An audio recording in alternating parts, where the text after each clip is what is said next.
participants, chers auditeurs, chers étudiants,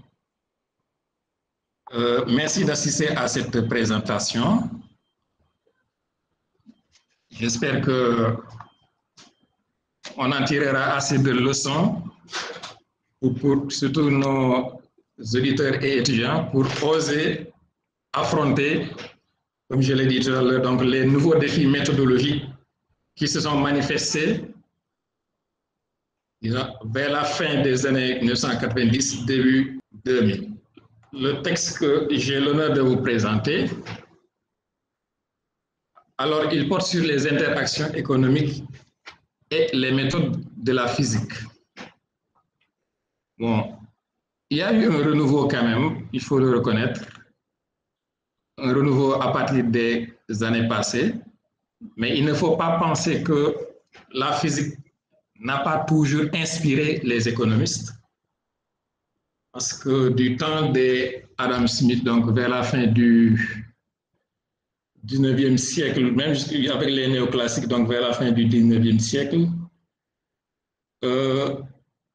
les économistes se sont inspirés de la mécanique classique qui a été vraiment bouleversée par les découvertes de Newton, de Isaac Newton. Donc l'idée, c'était que, voilà, puisque on peut formaliser le comportement d'un corps solide, donc anticiper sa trajectoire, est-ce que les économistes ne peuvent pas aussi partir de ce principe pour essayer de comprendre l'économie? Donc c'est de là qu'est née en fait l'idée d'agent représentatif.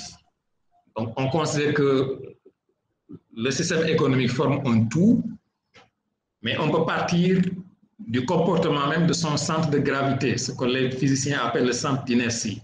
Et c'est ce centre d'inertie-là qui est représenté par l'agent, qui est la place même de l'agent représentatif.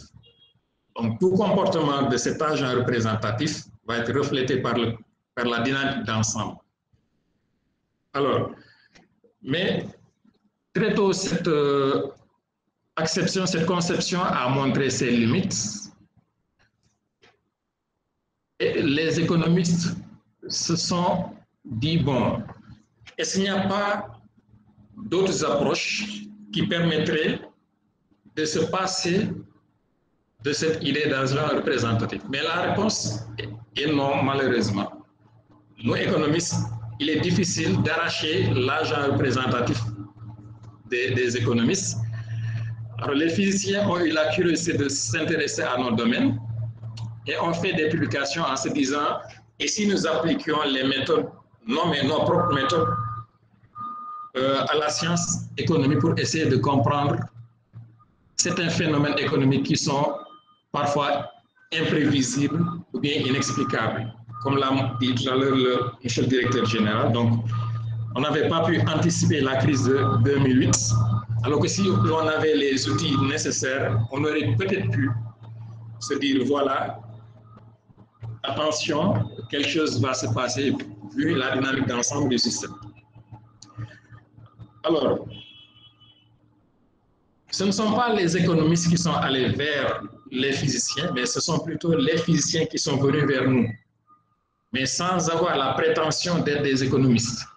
D'accord? Il souligne cet aspect-là. Nous aussi, économistes, qui nous intéressons aux méthodes de la physique, nous n'avons pas la prétention d'être physiciens, parce qu'il pourrait être physicien. En tout cas, nous considérons que si nous voulons nous investir dans ce domaine de l'économie physique, il faut au minimum être, peut-être pas éclairé dans le même, mais averti au moins.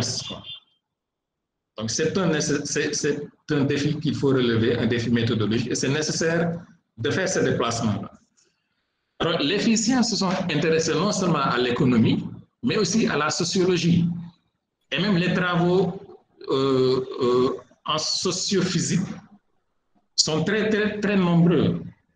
Et ils embrassent beaucoup de domaines de la physique, aussi bien la physique statistique que la physique quantique, et puis la mécanique classique aussi. Alors, maintenant, qu'est-ce qui est difficile en fait? Est-ce que c'est que la physique est trop difficile pour qu'on puisse s'y lancer? Ou bien est-ce que l'économie est incompréhensible pour les physiciens? Je vais raconter une anecdote. Un physicien russe du temps de l'URSS, il s'appelle Léo Landau. Alors, quand il était jeune, il était très intelligent. Quand il a fini ses études secondaires, son père, qui était dans l'administration soviétique, lui a demandé de suivre les sciences économiques. Parce que, voilà, donc il pourra non seulement avoir un bon poste dans l'administration, mais aussi son intelligence lui permettra de s'épanouir dans ce secteur, dans ce domaine.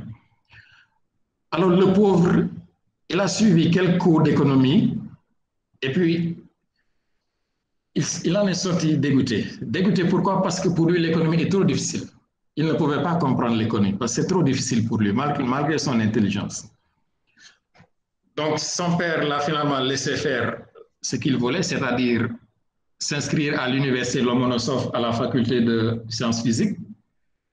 Et bien, quelques années plus tard, Lev Landau a eu justement le prix Nobel de sciences physiques en 1962.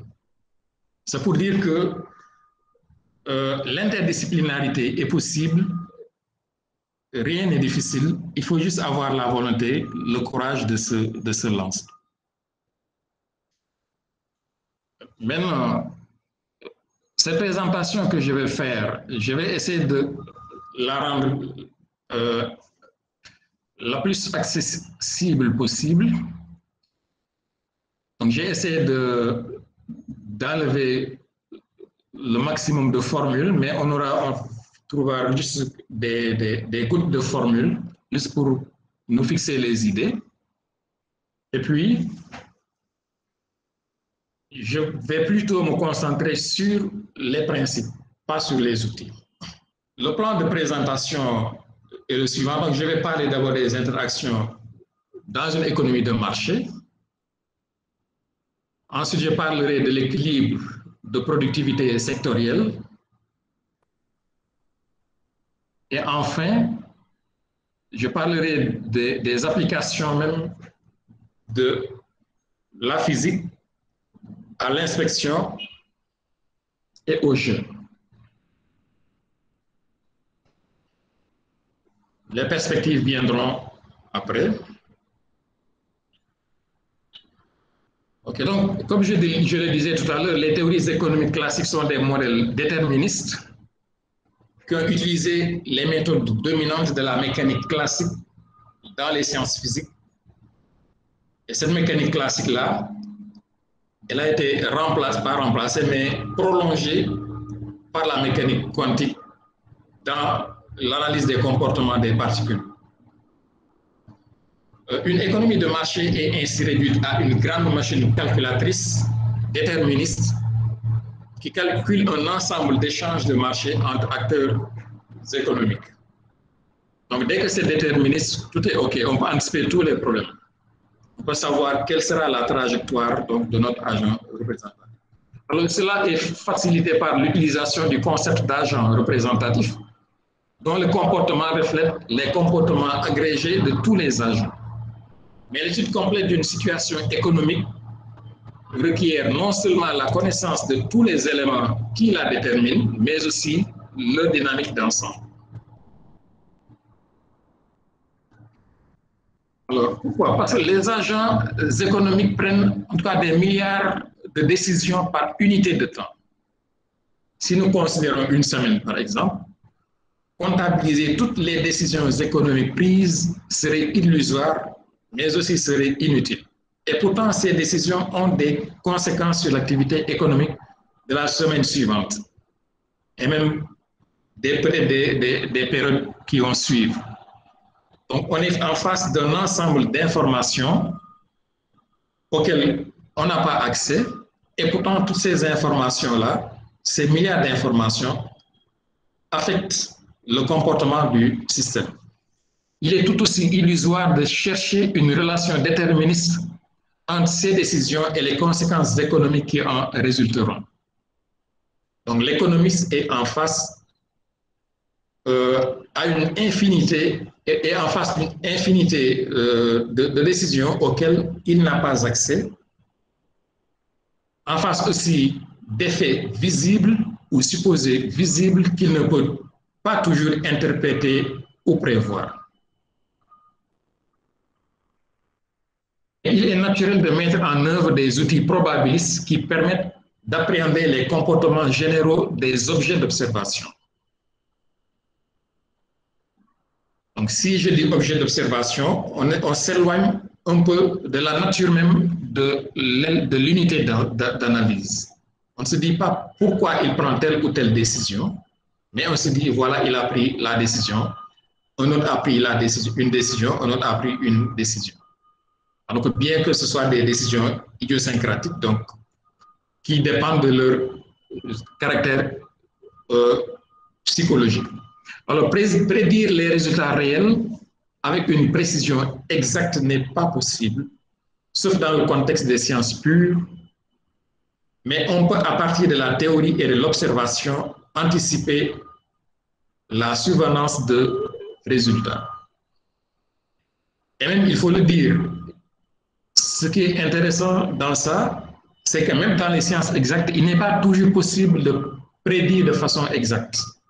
Peut-être avec la mécanique classique, la physique classique, mais avec la physique quantique, on est en face à des éléments dont le comportement est justement aléatoire. On ne peut que prédire leur comportement et dire, voilà, probablement, où se trouverait par exemple un électron dans l'atome. Mais on ne peut pas dire, voilà, la place de l'atome au temps T avec une formule déterministe. Et c'est ça maintenant qui est intéressant pour nous économistes.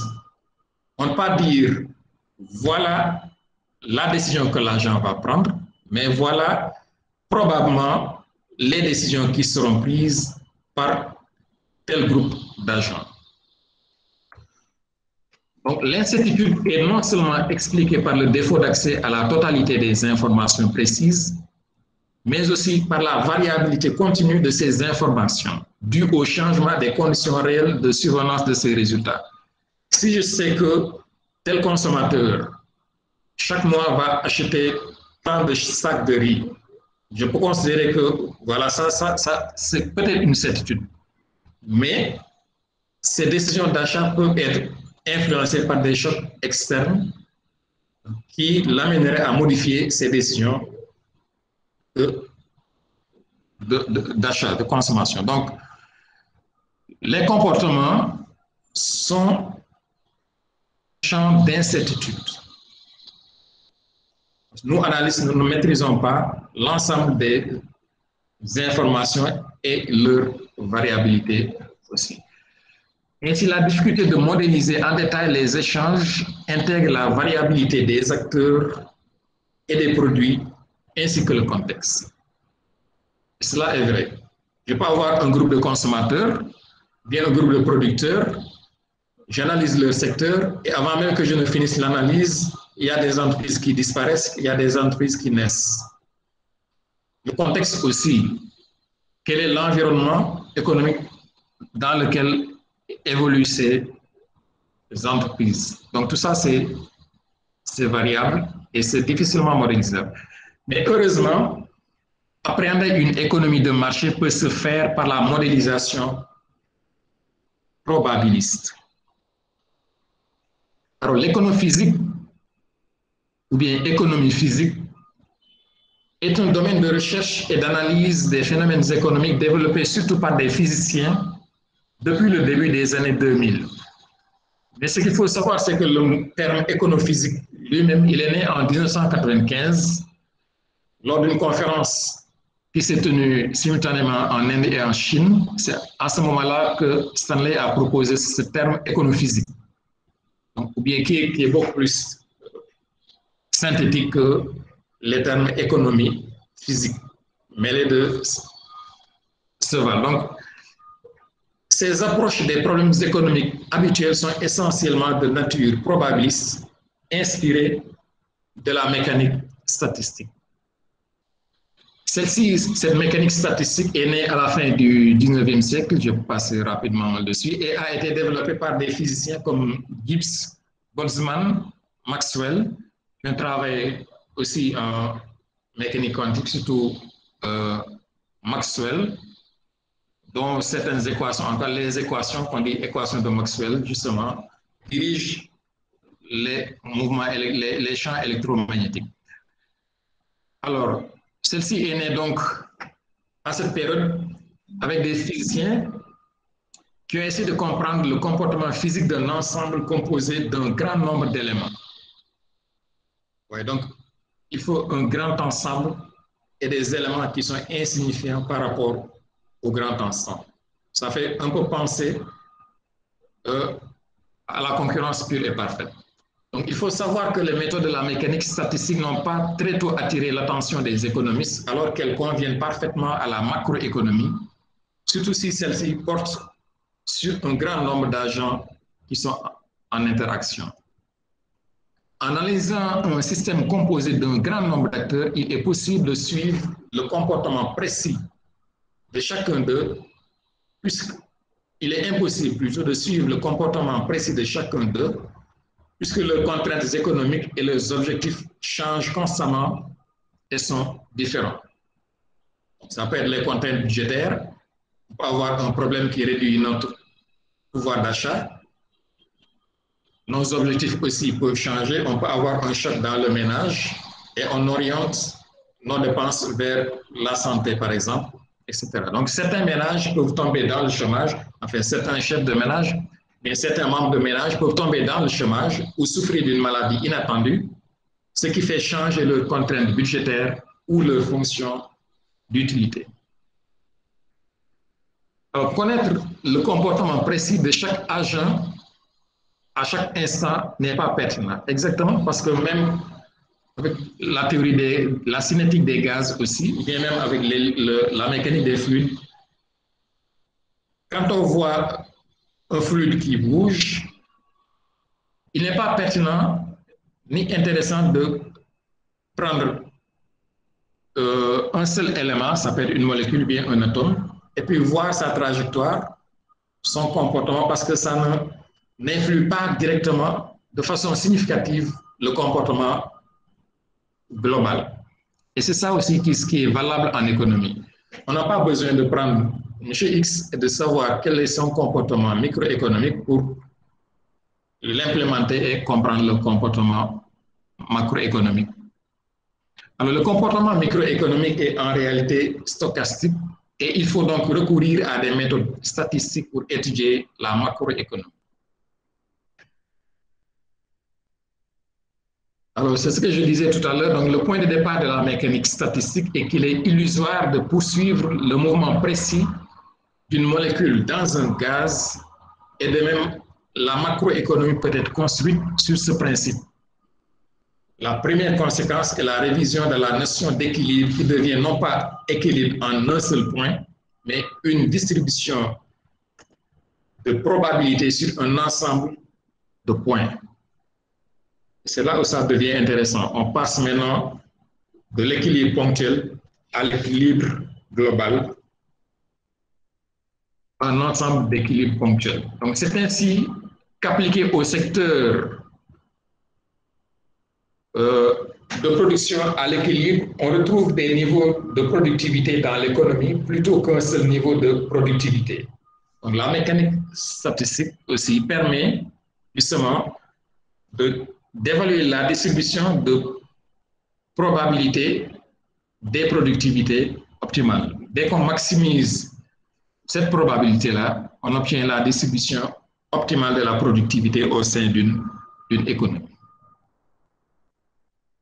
Alors, la théorie macroéconomique doit intégrer ces phénomènes, car le principe de l'agent représentatif est imaginaire et les auteurs ont explicitement critiqué ce principe. Les approches basées sur la physique statistique et les méthodes des processus stochastiques combinatoires correspondent bien à la macroéconomie, bien que de nombreux économistes hésitent à abandonner l'hypothèse de l'agent représentatif. Justement, ce point-là aussi, je l'ai souligné tout à l'heure, parce que Si on leur arrache leur agent représentatif, ils vont être désemparés. Qu'est-ce qu'ils vont avoir à la place? Qu'est-ce qu'ils vont maintenant adopter à la place? Et c'est ça le problème des économistes. Donc, c'est pourquoi il est vraiment nécessaire donc, de changer, comme l'a dit M. le directeur général, donc de changer de paradigme, vraiment d'embrasser de nouvelles choses pour pouvoir non seulement comprendre, mais découvrir aussi. Parce qu'on verra que nous, économistes, par les éléments que nous découvrons, les physiciens parviennent à nous montrer que avec nos méthodes, vous trouverez des éléments beaucoup plus généraux que ce que vous découvrez, ce que vous venez donc d'accepter comme inébranlable. J'en parlerai tout à l'heure avec la théorie des jeux. Alors, ce n'est que dans la coopération d'un grand nombre d'atomes que les lois statistiques commencent à fonctionner et à contrôler le comportement des ensembles. Et nous aussi, c'est la même chose en économie. Lorsqu'on essaie d'étudier, de comprendre l'effet stylisé d'un système, voilà, donc c'est le même principe. Et avec une précision croissante, à mesure que le nombre d'atomes impliqués augmente, donc à mesure que le nombre d'agents économiques augmente. C'est ça qui permet de dire, voilà l'effet stylisé, voilà les comportements, les dynamiques qui se dégagent dans cette économie. Alors, maintenant, j'ai fait des choix juste pour illustrer l'importance de l'économie, de la physique statistique pour la compréhension de phénomènes économiques, particulièrement les comportements des marchés et de la productivité. La mécanique quantique aussi nous permettra d'avoir de nouvelles visions en cas sur les comportements des jeux, le comportement des agents qui sont en situation de jeu. J'ai parlé de mécanique statistique, de mécanique classique, de mécanique quantique, mais ça ne veut pas dire que les autres champs de la physique ne sont pas utilisés actuellement en économie physique. Par exemple, la thermodynamique, elle est bien utilisée. La mécanique statistique permet de comprendre les comportements particuliers et puis les comportements des gaz, des liquides, etc. Donc, mais de façon macroscopique, sont étudiés par la thermodynamique. Donc, il y a une frontière vraiment ténue entre thermodynamique et mécanique statistique. Et il y a des travaux, justement, qui utilisent la thermodynamique pour l'appliquer à la croissance économique. Alors, je vais présenter un modèle très simple, inspiré des travaux de deux physiciens, Dragulescu et Yakovenko. Et ça, ce modèle a été vraiment étendu dans plusieurs directions et avec des résultats intéressants. Mais nous, on va partir de la base, du début, pour comprendre la nécessité vraiment de changer de fusil d'épaule.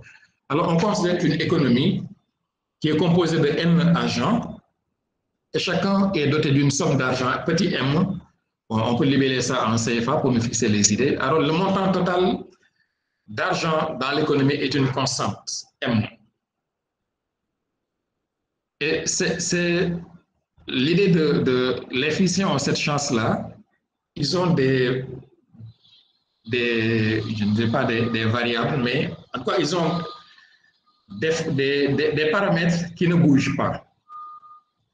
Qui ne bougent pas. Donc, dès que, par exemple, si je prends l'énergie mécanique, par exemple, du comportement d'un corps, cette énergie mécanique ne bouge pas, mais elle peut prendre d'autres formes. Elle peut être cinétique, elle peut être potentielle. Mais sa valeur ne bouge pas.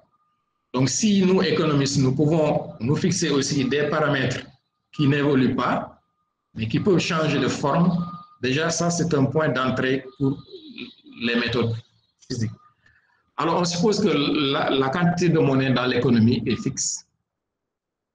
On fait abstraction de tous les autres éléments, donc juste pour simplifier les choses et aller à l'essentiel. Donc, nous faisons abstraction de la nature des biens, du temps et des institutions, de sorte que les entreprises, les banques et les opérations économiques de l'État sont exclues. Mais il y a des modèles justement qui incluent ces éléments que nous venons d'exclure. faisons aussi abstraction des motifs qui poussent les acteurs à choisir les montants avec ce qu'ils veulent vendre, qu'ils veulent mettre en quoi sur le marché plutôt, les montants qu'ils veulent mettre sur le marché. La procédure suivante peut conduire à la dynamique du modèle. D'abord, on choisit au hasard un acheteur et un vendeur afin que chaque acteur ait la même chance d'être sélectionné. Ensuite, on fixe au hasard un prix P pour la transaction, compris entre 0 et le montant d'argent détenu par l'acheteur. Et enfin, on réduit de P l'argent détenu par l'acheteur et on le remet au vendeur. Donc ça, c'est une abstraction de l'opération de transaction. Alors, cette règle fait circuler des montants aléatoires entre les individus, puisque donc, tout est choisi de façon aléatoire. Et on l'applique maintenant, cette règle, à plusieurs reprises aux acteurs de la population concernée. Bien qu'elle soit simple, cette procédure s'est montrée capable d'améliorer notre compréhension des marchés, car elle permet de reproduire des faits stylisés, c'est-à-dire des régularités empiriques persistantes et caractéristiques des économies de marché. Donc, en faisant ce modèle abstrait seulement, on parvient à des lois qui guident justement les comportements macroéconomiques. Alors,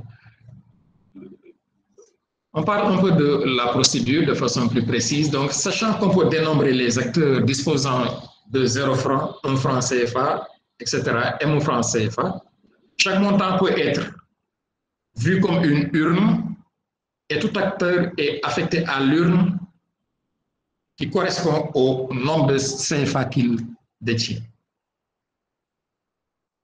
Si dans un premier temps, les acteurs sont chacun dotés de la même somme M sur N, donc quantité de moyens sur nombre d'argent, la distribution de l'argent est dégénérée, d'accord? Et seule l'urne contenant M sur N n'est pas vide, car sa taille est N. La distribution est dégénérée justement car il n'y a qu'une seule possibilité. Donc la probabilité est 1. Si la procédure d'échange est implémentée plusieurs fois, la distribution divergera de son état dégénéré, puisque des sommes inégales vont transiter entre différents agents. Certains profiteront d'une série de séquences avantageuses dans ces échanges et leurs richesses croîtront, d'autres connaîtront plus de sorties d'argent. Et ça aussi, c'est un phénomène important qui permet justement de comprendre la répartition des revenus. Cette fois aussi, l'économie physique est très poussée, en tout cas, dans le domaine de la distribution des richesses, donc analyse des inégalités de revenus, etc. Donc, si ce processus se poursuit, l'économie se stabilise à ce qu'on appelle une distribution de Boltzmann-Gibbs plutôt, de la forme donc de cette forme suivante exponentielle, donc qui lie la probabilité qu'un agent choisi au hasard est l'argent et le montant M. Cette formule-là, elle est valable déjà en thermodynamique. C'est la distribution de l'énergie, par exemple, l'énergie des particules dans un gaz. Là aussi, c'est la même chose. Si M est donc la quantité d'argent détenue, la proportion d'individus qui la détiennent suit cette loi. En fait, en thermodynamique, le lambda représente plus l'inverse de la température. Et ici, en économie, le terme lambda va représenter l'inverse de ce qu'on appelle la température économique, c'est-à-dire l'inverse de la moyenne d'argent, la quantité moyenne d'argent dans l'économie. C'est comme si on disait la masse monétaire donc sur la population totale. C'est l'inverse de cette variable-là. Ainsi, un très petit nombre d'individus auront des sommes d'argent élevées par rapport à d'autres, et la distribution de l'argent est donc très inégale. La majorité a très peu d'argent, alors que de manière exponentielle, peu en ont beaucoup. Et ça, c'est une loi universelle, non seulement en physique, mais aussi en économie. Il y aura toujours des riches et il y aura toujours des pauvres. Et on n'y peut rien. Avec ce modèle simple, justement, on peut constater cela. Donc, notons que c'est la distribution de probabilité sur les configurations possibles du système qui reste constante dans le temps. D'accord, mais l'argent peut changer de propriétaire entre deux périodes. Donc, on peut avoir des riches qui deviennent pauvres, des pauvres qui deviennent riches. Néanmoins, la distribution de l'argent va rester la même. On aura toujours lambda exponentielle de moins lambda m. Donc, j'ai esquissé juste la représentation graphique. C'est assez schématique, mais pour donc montrer comment évolue la proportion d'individus qui détiennent de l'argent. Donc, vous voyez, plus on tend vers l'infini avec sur l'axe de M, qui représente les montants détenus. Et à un moment donné, on voit que la proportion d'individus va diminuer. Beaucoup d'individus, près de 30% des individus, c'est juste un exemple. Donc 30% d'individus auront 100, alors que seuls 5% d'individus se retrouvent avec 10 000. Donc il y aura toujours des riches, et ces riches seront toujours peu nombreux par rapport aux pauvres. Et ça a toujours été ainsi depuis la nuit des temps. Alors la distribution exponentielle de la richesse est bien présente donc dans les données des économies réelles, comme l'ont montré donc les deux auteurs, Dragulescu et Yakovenko. Ils ont montré qu'elle décrit avec précision la grande majorité de la population des pays capitalistes avancés, mais aussi des pays en développement. Il est possible d'étendre ce modèle aussi, ce modèle simple dans certaines directions. On peut introduire, par exemple, un modèle où voilà, la monnaie ne tombe pas du ciel, d'accord? Elle sort d'une nécessité parce qu'on produit, on réalise des profits, on paye des intérêts, on paye le travail. Maintenant, quelle est la quantité de monnaie qui est nécessaire pour échanger ces produits-là et puis payer les facteurs de production? Donc, on peut lier la quantité de monnaie au secteur réel et la réalité est que ça ne change pas, justement. La formule ne change pas.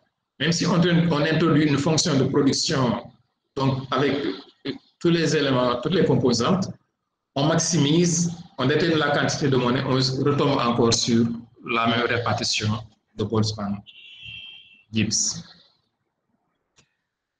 Maintenant, si c'est simple aussi, on peut introduire l'épargne. On peut se dire, voilà, les épargnes les agents à chaque échange vont épargner une proportion fixe de leur, en fait, de la transaction, de leur montant qu'ils détiennent.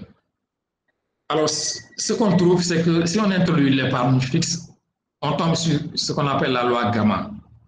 Et cette loi gamma, justement, elle est une généralisation de la loi de la loi exponentielle de Boltzmann-Gibbs. Donc, on n'est toujours pas sorti de l'auberge, on ne peut pas quitter, on ne peut pas donc se départir de ces lois statistiques. Donc, cette loi gamma, donc, elle est développée donc, dans la théorie cinétique des gaz. On peut aussi faire varier la propension marginale à épargner, au lieu qu'elle soit fixe. On peut la rendre variable et aléatoire entre les agents. On va retomber sur la loi de Pareto. Maintenant, ça, c'est l'application donc sur les échanges entre les individus. Maintenant, on peut aussi voir ce qui se passe dans le secteur de production. Alors, assez rapidement, il est évidemment acquis que dans le même secteur, avec les mêmes entreprises qui produisent, qui fabriquent donc le même produit, la productivité est toujours différente. Il y aura toujours des différences de productivité. Ça, c'est inéluctable et c'est expliqué par plusieurs facteurs, non seulement donc, les facteurs d'efficience, des éléments d'information, la qualité aussi du facteur travail, etc. Mais il y a toujours cette différence de productivité sectorielle. Maintenant, est-ce qu'il n'y a pas une répartition optimale de la productivité qui peut partir justement peut s'inspirer de ces différences de productivité. Là, la mécanique statistique aussi nous donne une solution. Donc, supposons qu'il existe 7 secteurs dans l'économie et que la quantité de travail nécessaire pour réaliser une unité de produit dans le secteur J soit NJ. D'accord? Donc, en faisant des manipulations, notamment avec une analyse combinatoire, parce qu'on peut déterminer la probabilité de répartition des facteurs dans les différents secteurs. On maximise cette probabilité avec les contraintes qu'il faut. Et bien, on trouve que, justement, la répartition des facteurs de production entre les secteurs suit aussi la loi exponentielle de Boltzmann-Gibbs. Donc, voilà cette loi. Donc, MJ est la quantité de facteurs de production utilisés dans le secteur J. M est le niveau global de facteurs de production, par exemple le nombre de travailleurs. CJ est la productivité dans le secteur J et D est la demande globale. Alors, les économistes avaient intuitivement accepté cette hypothèse, mais ne l'avaient pas quantitativement démontrée. Donc, la distribution de Boltzmann-Gibbs signifie que lorsque la demande globale est élevée, les facteurs de production sont mobilisés pour une productivité plus élevée. Donc, il y aura ce qu'on peut appeler un processus de transformation structurelle, justement, parce que la demande est là pour pousser. Et ça, l'économiste Arthur Hawking en avait déjà fait allusion, c'était juste dans les années 1970, donc bien avant que même les économes physiciens ne se mettent à s'intéresser à ce point de réflexion. Donc, il disait que les travailleurs gravissent une échelle de productivité quand l'économie est à haute pression. Donc là, il fait référence justement à la thermodynamique. Donc, pour vérifier cela, je n'ai malheureusement pas eu des données de répartition sectorielle de la productivité au niveau des pays de l'UEMOA, ou bien au niveau d'un seul pays dans la zone. Peut-être que je n'ai pas eu le temps de le faire, mais je suis donc parti des données de l'OCDE où on a la distribution la répartition des productivités. On a aussi le nombre d'entreprises, etc. dans les secteurs. Donc, j'ai choisi plusieurs secteurs. Enfin, pas plusieurs secteurs, mais j'ai juste choisi le secteur manufacturier. Pas toute l'économie globale, mais le secteur manufacturier. Il y a des données sur les autres secteurs, le secteur agricole, etc. Donc, pour 15 pays de l'Union européenne, les 15 pays sont les suivants. Les données aussi existent de 2000 à 2016. J'ai choisi quelques années seulement pour en faire la représentation graphique suivante. La répartition des productivités optimales. Je prends l'année 2007, 2008 et 2009. Et là, les histogrammes représentent, les hauteurs représentent donc les probabilités optimales. Donc, si je prends l'année 2007, dans toute la zone de ces 15 pays en tout cas, l'idéal aurait été que l'industrie pharmaceutique occupe plus de 45% de la productivité globale. Pas globale, mais de la productivité du facteur de travail. Donc là, j'ai raisonné avec le facteur de travail. Et c'est ça la répartition optimale qui aurait pu être optimale pour l'industrie pharmaceutique. Même chose, l'industrie pharmaceutique pour le secteur manufacturier. L'industrie pharmaceutique aussi a la même situation qui est valable en 2008. Et les choses vont changer en 2009. Et c'est plutôt donc l'industrie des coques et produits pétroliers raffinés qui devrait drainer la productivité la plus élevée. Vous voyez, donc j'aurais pu faire une courbe pour voir l'évolution de la probabilité, mais il y a des changements. C'est peut-être au niveau des extrêmes qu'on n'a pas beaucoup de changements. Néanmoins, voilà, donc pour chaque secteur la probabilité optimale en fonction de l'ensemble de l'économie peut être évaluée. La probabilité optimale de répartition de la productivité. Voilà la productivité qui aurait pu être optimale pour l'économie, pour satisfaire à la demande, justement.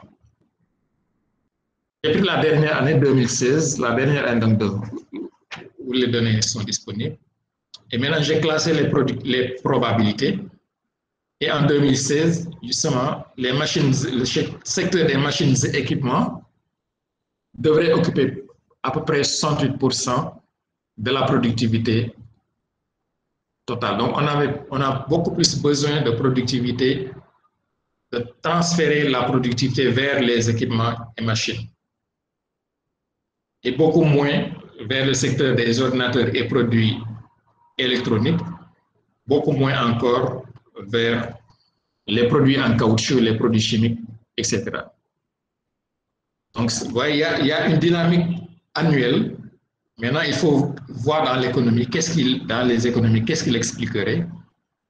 Est-ce que si on dichotomise ces 15 pays, on les répartit en deux groupes pour voir quelles sont leurs spécialisations? En deux groupes, est-ce que les pays qui sont les plus économiquement solides n'influencent pas ceux qui sont en deçà d'une moyenne, en tout cas de niveau de richesse. Donc, vous voyez, donc ça, c'est aussi un champ de recherche qu'on aurait pu aborder avec nos économies, puisque déjà, la transformation structurelle signifierait que voilà, on va déplacer des ressources productives d'un secteur à l'autre, mais ces déplacements-là, est-ce qu'ils sont optimaux du point de vue de la mécanique statistique? Est-ce qu'on aboutirait donc à des résultats plausibles? Voilà, maintenant, je vais passer au dernier point. Je vais essayer d'aller un peu plus vite.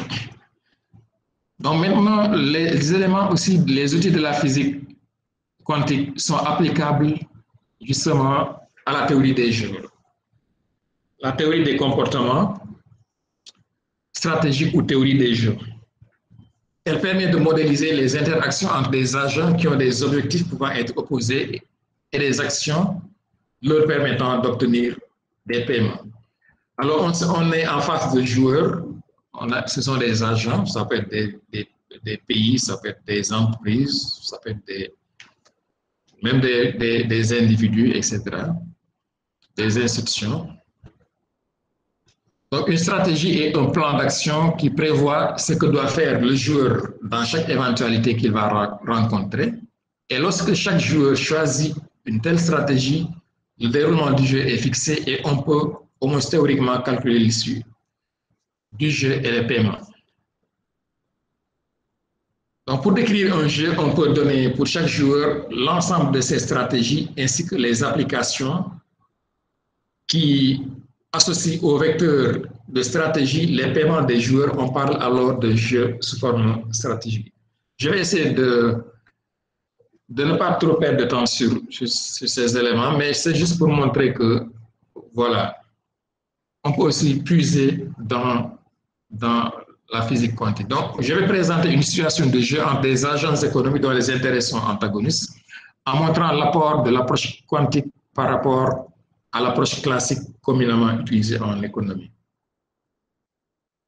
Le cadre analytique est celui d'un jeu statique d'inspection à deux joueurs où l'un trouve intérêt à violer la loi alors que l'autre doit veiller au respect de la loi. On détermine donc les probabilités de violation et d'inspection et les expressions des paiements des joueurs selon les deux approches. Donc, dans l'approche classique, les joueurs disposent chacun de deux stratégies et dans le cas quantique, ces stratégies sont étendues à des états et une infinité d'états sont possibles. Une infinité d'états est possible pour chaque joueur. Nous considérons le cas d'une entreprise qui peut rester formelle ou verser partiellement dans l'informel. Elle cache alors une partie de ses activités tout en tenant compte des probabilités d'inspection de l'État. Et je fais donc des simulations numériques pour voir l'évolution des variables du jeu selon des paramètres économiques. Assez rapidement, donc c'est assez élémentaire dans la théorie des jeux, donc je vais passer rapidement, mais juste quelques petites explications. Donc, comment on représente un jeu? On a une matrice de jeu. Donc, en haut, on a le joueur B avec ses stratégies 1 et 2, et en bas, à gauche, on a le joueur A avec ses stratégies 1 et 2, et dans la matrice maintenant, on a les gains A, B, C et D. Un exemple juste pour nous fixer les idées. Un exemple, donc la concurrence entre deux banques A et B. Donc, la banque A a deux stratégies pour gagner des parts de marché. C'est donc avoir des taux d'intérêt faibles ou bien réduire les frais de compte, par exemple. La banque B opte pour faire plus de publicité ou bien augmenter le nombre de ses agences. Tout ça aussi pour gagner des parts de marché. Maintenant, la matrice va donner les éléments suivants. Moins 15. Donc, les éléments de la matrice sont justement ce que gagne A.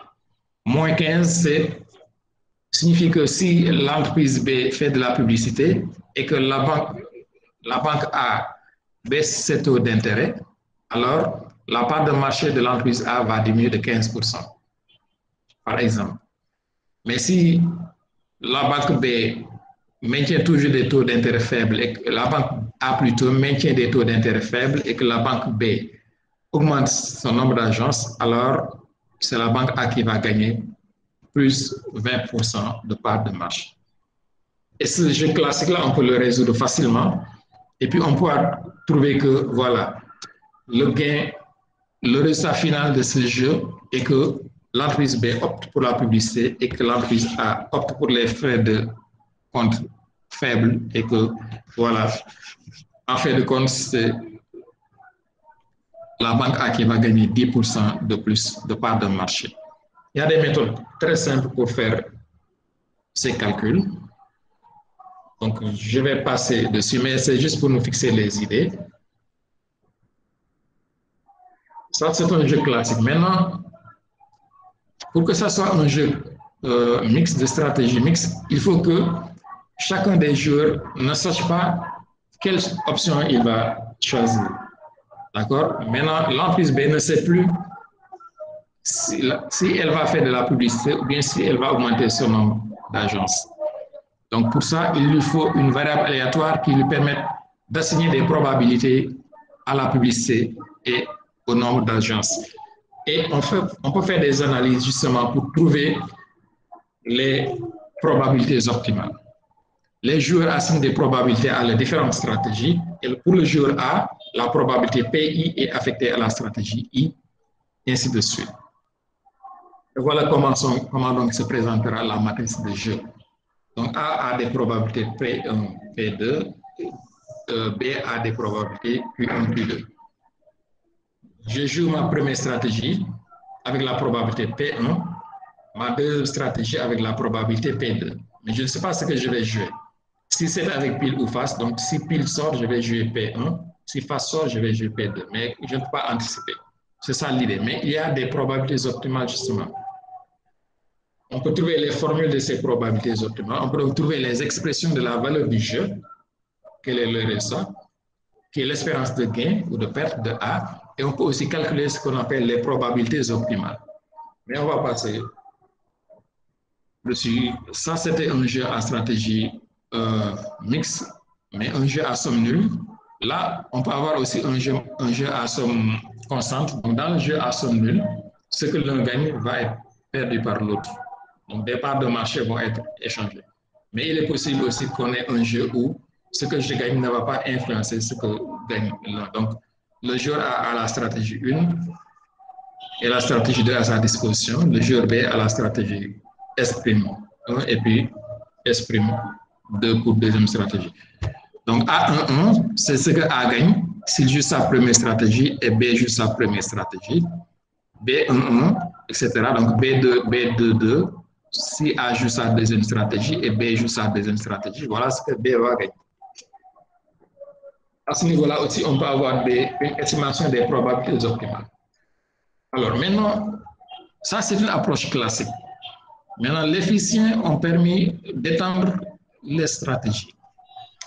Alors là aussi, je peux faire juste une petite remarque parce que, en fait, ce qui m'a fait découvrir l'économie physique, je ne savais pas justement que les physiciens s'étaient intéressés aux jeux classiques tels que les appliquent les économistes. Je devais écrire un papier avec un ami. Je me suis dit, bon, on a toujours un joueur, quel que soit, que ce soit A, que ce soit B.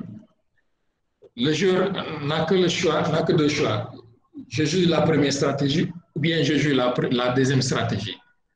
Mais est-ce qu'il n'est pas possible, je me suis posé cette question-là, est-ce qu'il n'est pas possible de combiner les stratégies? Et qu'est-ce que cela signifierait? Est-ce que cela amènerait à avoir juste un jeu avec un seul jeu, ou bien avec deux joueurs, chacun ayant une seule stratégie, ou quoi? J'ai commencé les réflexions dessus et c'est par hasard que je suis tombé sur un travail déjà fait en 2000 par deux physiciens, Marinato et Weber. Ils ont publié un travail un article où justement ils élargissent le champ des stratégies en appliquant les méthodes de la physique quantique. Donc l'idée d'un jeu quantique se fonde sur le fait que des superpositions linéaires d'ensembles discrets et finis de stratégies sont possibles. Et cela donne la structure formelle d'un espace de Hilbert, donc disons un espace vectoriel, disons pour être simple, un espace vectoriel à l'espace stratégique.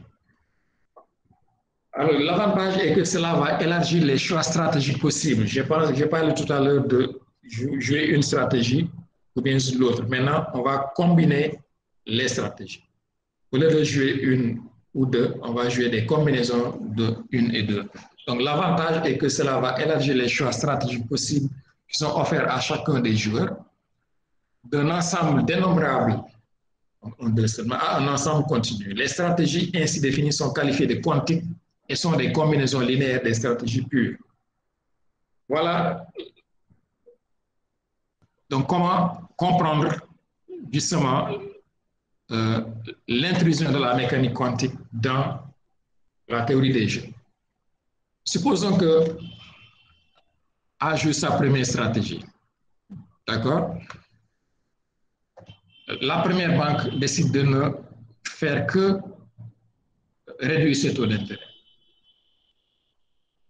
Cela signifie qu'elle n'a pas joué sa deuxième stratégie, c'est-à-dire qu'elle n'a pas réduit les frais de dépôt, par exemple, d'accord, les frais de tenue de compte.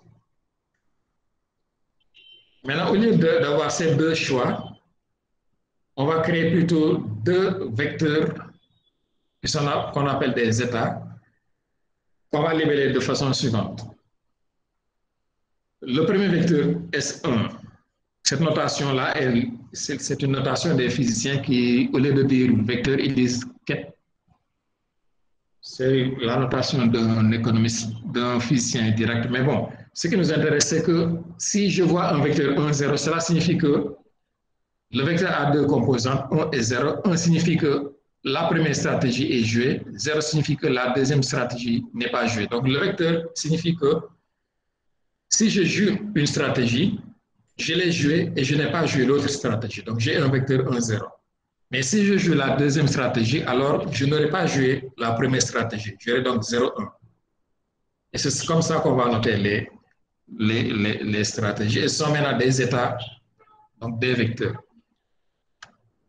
Alors, une stratégie quantique maintenant, pure, est décrite par le vecteur d'état pour le joueur A. Donc, on va avoir le vecteur phi, va être une combinaison linéaire des vecteurs S1 et S2. Les coefficients A et B, ça peut être des coefficients complexes, mais là, ce sont juste des coefficients réels que je choisis. Donc, A quête S1, A multiplié par la stratégie S1 et B multiplié par la stratégie S2. Donc, les états donc, peuvent être décomposés. Maintenant, je vais l'expliquer avec ce schéma-là pour être beaucoup plus clair. Ce schéma, je l'ai tiré d'Internet, donc c'est c'est dénué de droit, quoi. Donc, voilà, le schéma, c'est une pièce qui est en train de tourner. Si j'ai une pièce de monnaie qui a deux faces, pile et face, évidemment, moi, je dois, si je lance la pièce, soit pile sort, soit face sort. Il n'y a rien d'autre, aucune autre alternative.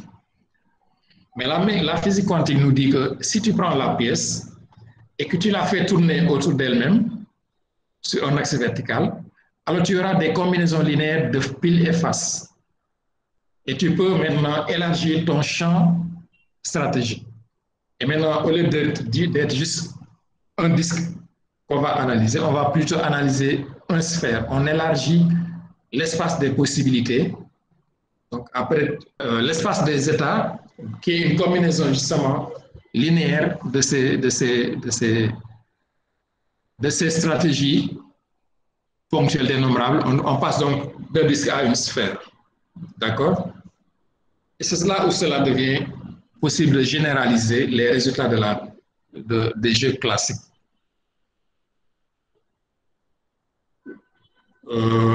Voilà l'idée. Maintenant, les résultats en termes de choix, les résultats en termes de gains peuvent être généralisés grâce à ce principe. On prend les stratégies et on les plonge dans un état dans un espace beaucoup plus général appelé espace vectoriel, espace de Hilbert, et puis on se met maintenant à manipuler avec ce qu'on appelle des opérateurs. Donc, la théorie quantique est dotée de plusieurs formalisations mathématiques. Il y a celle de Heisenberg, celle de Dirac, etc. Et nous proposons d'utiliser celle la plus répandue et la plus simple. OK, je vais passer rapidement. Donc, il y a des postulats de la mécanique quantique. D'accord? Donc, l'idée est qu'on a un état final, un état initial. D'accord? On passe à un état final. Et il y a un processus de transformation qui permet de passer entre les deux états. Il y a des outils mathématiques justement qui permettent de formaliser ce passage entre les instants T1 et T2. Et là aussi, on évalue les probabilités optimales de trouver le système quantique dans l'état phi k. On estime donc les paiements des joueurs, qu'est-ce qu'ils vont gagner si on passe à la quantification du jeu. Il y a beaucoup de développement, beaucoup de calculs derrière tout ça, mais je les ai passés, je les ai mis de côté pour aller juste à l'essentiel et pour dire que ce qu'il faut retenir juste, c'est qu'on peut généraliser les jeux simples en les plongeant dans un espace stratégique beaucoup plus large, appelé espace vectoriel, et puis on trouvera des gains, les joueurs vont avoir des gains beaucoup plus élevés. Maintenant, on l'applique aux jeux d'inspection pour finir. Donc, les jeux d'inspection, donc, comme je l'ai dit tout à l'heure, on a un agent qui peut violer la loi ou ne pas la violer. On a un autre agent, qui est souvent l'État, qui peut vérifier ou ne pas vérifier. Et c'est une approche qui est approche de jeu qui est mise en œuvre dans divers contextes, hein, la lutte contre les évasions fiscales, le contrôle des armements, etc. Je vais passer rapidement pour gagner du temps. Donc, je prends une emprise formelle. Je passe cette présentation formalisée pour mettre plutôt des mots pour qu'on comprenne mieux. On a deux stratégies. L'emprise a deux stratégies en noir, violer la loi ou ne pas violer la loi. Et l'État peut inspecter ou ne pas inspecter. Et voilà dans la matrice, justement, les résultats qu'on va avoir. En noir, ce sont les résultats pour l'emprise et en vert, les résultats pour l'État. Si l'emprise viole la loi et que l'État inspecte, l'emprise non seulement va payer des amendes, mais va aussi payer des impôts. Donc, c'est pourquoi elle se retrouve avec une production nette, donc production brute, moins les taxes. Et puis aussi, on va enlever les amendes de sa richesse. Et dans ce cas, puisque l'État a inspecté, l'État va recevoir les recettes fiscales. plus les amendes que l'entreprise a payées, moins le coût de l'inspection. Même chose, si l'État inspecte et que l'entreprise ne viole pas la loi, l'entreprise n'aura juste payé que la production, que les taxes sur sa production, donc elle va se retrouver comme ressource avec donc, la production nette. Et l'État qui va recevoir les recettes, mais qui a inspecté de façon inutile, va donc supporter les coûts d'inspection. Donc, de ces ressources vont être déduits les coûts d'inspection. Maintenant, si dans la même lancée, l'entreprise viole la loi, d'accord, viole la loi, c'est-à-dire donc refuse de payer les impôts, mais l'État n'inspecte pas. Donc, cela veut dire que l'entreprise va économiser les impôts. Donc, elle va se retrouver avec la production brute et l'État ne va rien avoir. Il ne va pas inspecter, donc il ne va pas supporter de coûts. Il ne va pas recevoir des amendes. Il ne va pas aussi recevoir des recettes. Donc, il va se retrouver avec zéro. Si je descends juste en bas, l'entreprise ne viole pas la loi et l'État vient inspecter. L'entreprise aura donc comme ressource la production nette, mais l'État va non seulement avoir ses recettes, mais supporter le coût de l'inspection. Mais l'idéal aurait maintenant été que l'entreprise ne viole pas la loi et que l'État n'inspecte pas. Donc, les choses seraient donc que l'entreprise aura comme ressource sa production et l'État aura comme ressource ses recettes. Voilà donc la matrice suivante qui est expliquée ainsi de façon littérale, ainsi pour être beaucoup plus simple.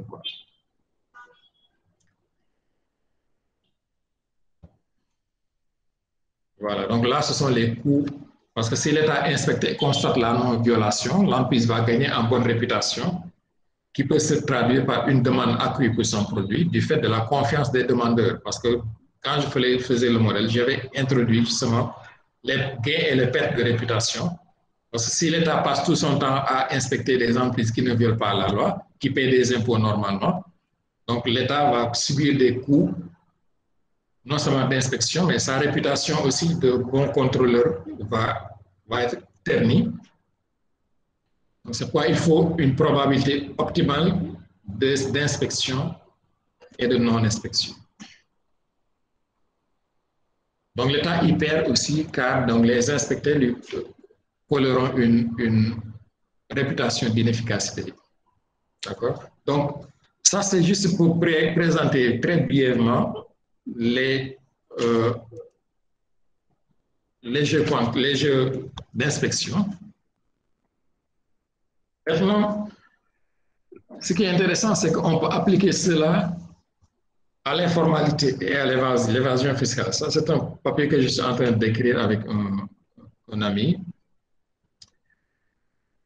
Si nous introduisons l'informatique, on va se dire, voilà une entreprise qui est en activité mais refuse de déclarer la proportion d'état de sa production.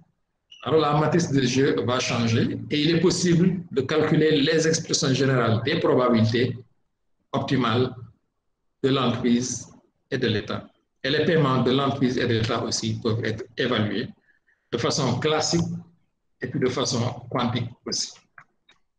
Donc, j'ai fait les calculs, j'ai fait les simulations et ce que j'ai trouvé, c'est que justement, l'approche quantique permet justement un gain pour les deux joueurs, comme on l'avait montré aussi, comme je ne l'avais pas montré, comme je l'avais dit aussi dans la présentation des jeux stratégiques quantiques. Donc, appliqué aux inspections aussi, on trouve des résultats qui généralisent ce que les économistes ont déjà trouvé. Donc maintenant, je vais procéder rapidement à des simulations numériques d'entreprises formelles et informelles avec donc des valeurs que j'ai fixées pour le taux de taxation, le coût de l'inspection, la forme de la fonction de production, le montant de l'amende. Ce sont juste des simulations, θ étant la part de la production qui n'est pas déclarée. Alors, selon P, maintenant, des gains classiques de l'entreprise, l'évolution, ce tableau, ce graphique présente l'évolution des gains classiques de l'emprise avec θ égale 0, cela veut dire que voilà, l'emprise est entièrement formelle. D'accord? Donc, on a les gains qui croissent si l'emprise reste informelle, mais avec la, la méthode classique. D'accord? On voit que la palette de gains évolue de 0 à 0,25. Mais là, maintenant, en introduisant le jeu classique, toujours avec l'emprise formelle, θ égale 0, donc on ne cache pas la production, une partie de la production. Les gains la palette des gains va partir de 3, justement, pour monter vers 14. Je n'ai pas mis les graphiques ensemble, mais pour montrer que, voilà.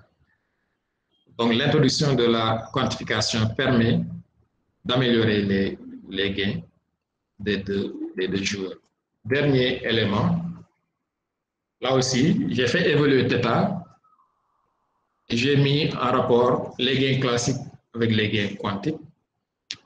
Donc, plus l'emprise cache des parts de sa production, donc avec θ augmentant, plus ces gains classiques deviennent faibles par rapport aux gains quantiques. C'est comme si l'approche quantique permet de mieux saisir le secteur informel. On peut le dire ainsi, de mieux comprendre en tout cas ce qui pousserait les gens à rester dans le secteur informel. Voilà, pour finir, j'étais assez long. Pour finir, donc vraiment, c'est un champ de recherche très riche. Il y a à manger et à boire dans ce domaine-là, ce nouveau domaine. Donc, des perspectives de recherche. Donc, pour le modèle que j'ai présenté tout à l'heure, on peut chercher les équilibres dans un modèle dynamique parce que c'est un modèle statique et l'évolution des probabilités et des paiements. Il y a des formules pour donner les probabilités que je n'ai pas présentées et des formules aussi pour les paiements, les gains. On peut étudier aussi les cas de stratégie corrélée. Donc, s'il peut y avoir des coalitions. On peut estimer les risques de la formalisation aussi. Qu'est-ce qui pousse les entreprises à préférer rester dans le secteur informel? Et puis on peut on applique même la physique statistique à la finance et à l'économie du bien-être. Il y a vraiment beaucoup d'extensions. On peut aussi appliquer la théorie de la percolation à la mesure de l'inclusion financière. J'étais assez long, vous m'excusez. Voilà, je vous remercie de votre attention. Juste un point avant de conclure, juste dire que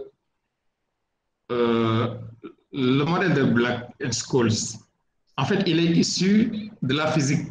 Il est inspiré de la physique, de ce qu'on appelle le processus de diffusion. On prend un liquide, on prend une particule maintenant qu'on introduit dans le liquide. Par exemple, on peut avoir de l'eau et puis on prend une toute petite particule même d'huile qu'on introduit dans l'eau. Et maintenant, on essaie de voir comment va évoluer, comment va bouger la particule dans l'eau, parce que la particule va être heurtée par-ci, par-là, par des molécules, etc. Donc, c'est ce processus de diffusion-là que ces gens-là ont utilisé pour l'appliquer à la finance. Donc, pour vous dire que vraiment, il n'y a rien de nouveau, il faut juste voilà, avoir la curiosité, quoi. En tout cas, monsieur le directeur général, je vous remercie beaucoup. Je remercie aussi les membres du COFEB, vraiment pour l'ouverture d'esprit que vous avez pour accepter que voilà, donc il faut élargir nos champs de recherche. Donc, vous avez manifesté vraiment un très encourageant pour ces nouvelles pistes de recherche. Voilà, je pense que j'en suis très content, très heureux. Je remercie aussi les autres participants, les étudiants, les auditeurs. Donc, voilà, donc ce sont des pistes de recherche, hein, vraiment, soyez curieux. Et puis, ce sont des domaines où l'on peut faire ses mémoires, ses thèses, vraiment avec... On peut manger et boire à satiété, quoi. Donc, j'encourage vraiment les jeunes à s'y lancer, quoi. Voilà. Et puis, j'ai la certitude que ce nouveau domaine, je le qualifie de nouveau, bien qu'il soit assez ancien, mais ce domaine-là permettra d'éclairer, de mieux éclairer les prises de décision de nos autorités. Je vous remercie.